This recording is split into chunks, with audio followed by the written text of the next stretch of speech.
Bismillahirrahmanirrahim.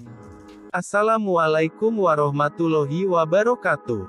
Jumpa lagi dengan Cinta Islam. Bagaimana kabarnya saudaraku? Semoga selalu dalam lindungan Allah Subhanahu wa Ta'ala. Bertebarannya hoaks dan isu-isu yang menyerang seseorang beberapa tahun terakhir ini semakin meresahkan.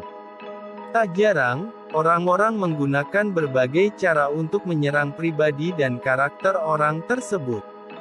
Padahal, dalam agama Islam kita harus melakukan perbuatan baik kepada siapapun.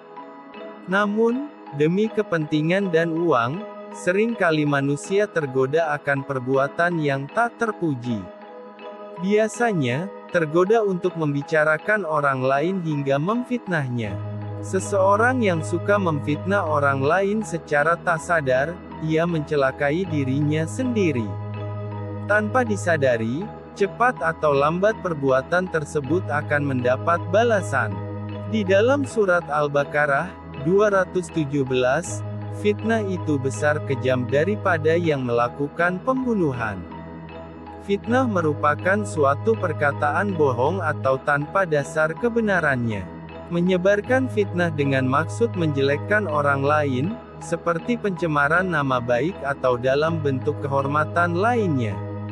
Oleh sebab itu, dalam agama Islam melarang umatnya untuk memfitnah orang lain, karena haram. Dalam hukum Islam, penyebutan fitnah atau al-qadzaf serta masuk dalam kategori sebagai kejahatan yang sangat besar.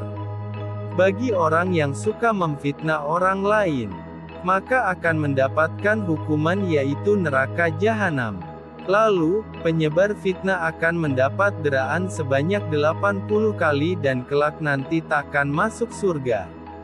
Hukum fitnah itu dosa besar, sebab dapat membahayakan diri sendiri serta dapat menimbulkan kesengsaraan, keresahan, memutuskan tali silaturahmi, mencelakai orang lain, merugikan orang lain.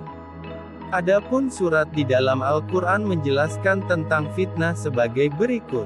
Pertama, surat An-Nur ayat 19. Artinya, sesungguhnya orang-orang yang ingin agar perbuatan yang sangat keji itu, berita bohong, tersiar di kalangan orang-orang yang beriman, mereka mendapat azab yang pedih di dunia dan di akhirat. Dan Allah mengetahui, sedang kamu tidak mengetahui. Dalam surat tersebut orang yang melakukan fitnah akan rugi besar, karena pelakunya akan mendapatkan dosa besar. Serta Allah Maha Adil dengan memberikan balasan kepada pelaku saat di dunia maupun di akhirat. Orang yang suka memfitnah, seolah-olah tak berdosa. Padahal perbuatan tersebut mengantarkan dirinya ke dalam jurang kehinaan di dunia ataupun akhirat. Kedua, surat Al-Hujarat ayat 12. Artinya, wahai orang yang beriman jauhilah kebanyakan dari prasangka, sehingga kamu tidak menyangka sangkaan yang dilarang karena sesungguhnya sebagian dari prasangka itu adalah dosa dan janganlah sebagian kamu menggunjing setengahnya yang lain. Apakah seseorang dari kamu suka memakan daging saudaranya yang telah mati? Jika demikian kondisi mengumpat, maka sudah tentu kamu jijik kepadanya. Jadi patuhilah larangan-larangan tersebut, dan bertakwalah kepada Allah, sesungguhnya Allah penerima taubat lagi Maha Penyayang. Ketiga, surat Az-Zumar ayat 32. Artinya, maka siapakah yang lebih zalim daripada orang yang membuat-buat kebohongan terhadap Allah dan mendustakan kebenaran yang datang kepadanya? Bukankah di neraka jahanam tempat tinggal bagi orang-orang kafir? Keempat, surat Al-Baqarah ayat 191. Artinya, dan bunuhlah mereka di mana kamu temui mereka, dan usirlah mereka dari mana mereka telah mengusir kamu. Dan fitnah itu lebih kejam daripada pembunuhan.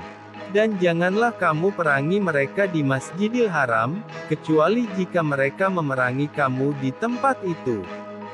Jika mereka memerangi kamu, maka perangilah mereka. Demikianlah balasan bagi orang kafir. Kelima, Al-Baqarah ayat 193. Artinya, dan perangilah mereka itu sampai tidak ada lagi fitnah, dan agama hanya bagi Allah semata. Jika mereka berhenti, maka tidak ada lagi permusuhan, kecuali terhadap orang-orang zalim. Demikianlah ilmu yang bisa saya sampaikan. Semoga menjadi ilmu yang bermanfaat buat saudaraku semua. Jika ada salah ucap dan kata dalam penyampaian, mohon kritikannya. Jangan lupa subscribe, like, share, dan komentar. Wassalamualaikum warahmatullahi wabarakatuh.